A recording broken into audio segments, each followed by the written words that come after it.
Il avait le même âge que moi, on défendait les mêmes idées, même si sans fausse modestie, il le faisait avec beaucoup plus de talent et beaucoup plus de public que moi. Et ils l'ont tué. C'était pendant que beaucoup d'entre vous dormaient avec le décalage horaire, mais Charlie Kirk est mort assassiné d'une balle dans la gorge devant un très grand public pendant qu'il défendait la liberté, pendant qu'il défendait notre camp, nos idées, parce que c'est aussi les idées du camp conservateur d'Occident qu'il défendait vraiment avec brio. Je devais certainement le rencontrer cet hiver. C'est un gros coup, je vous cache pas.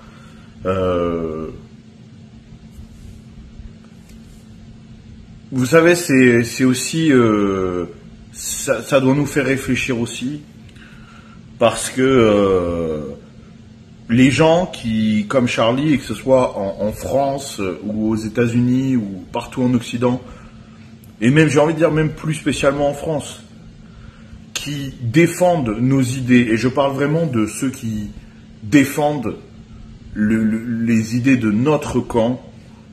Je ne vous parle pas des droitards républicains, socialistes, etc. Je vous parle de ceux qui se battent vraiment pour nos idées, avec leur visage, avec leur nom. Et bien, ça doit nous rappeler que, au bout du chemin, le risque, il est là, il est réel.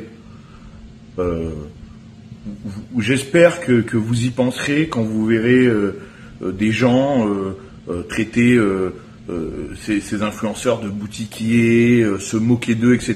Maintenant, j'espère que vous penserez à ce risque réel, hein, qu'on a tous, et là je vous le dis en connaissance de cause, qu'on a tous pris.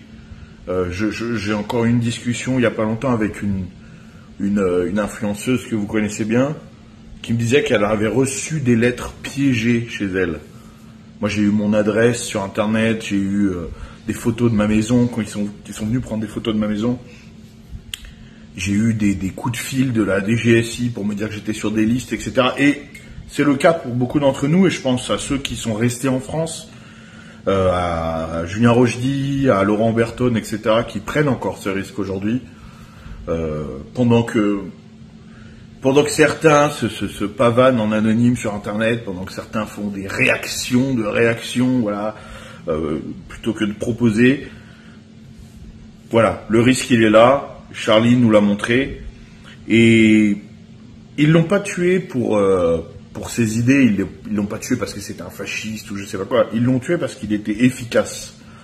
Parce que qu'on le veuille ou non, ce combat il est efficace, et surtout Charlie qui faisait littéralement des millions et des millions de vues à travers le monde, puisque beaucoup de ses contenus étaient traduits en français, en allemand, partout, hein.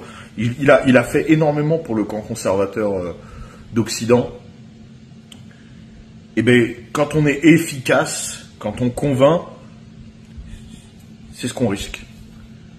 Donc, on aura une prière pour lui, vraiment, pour sa famille, parce qu'il laisse une femme et 2 enfants.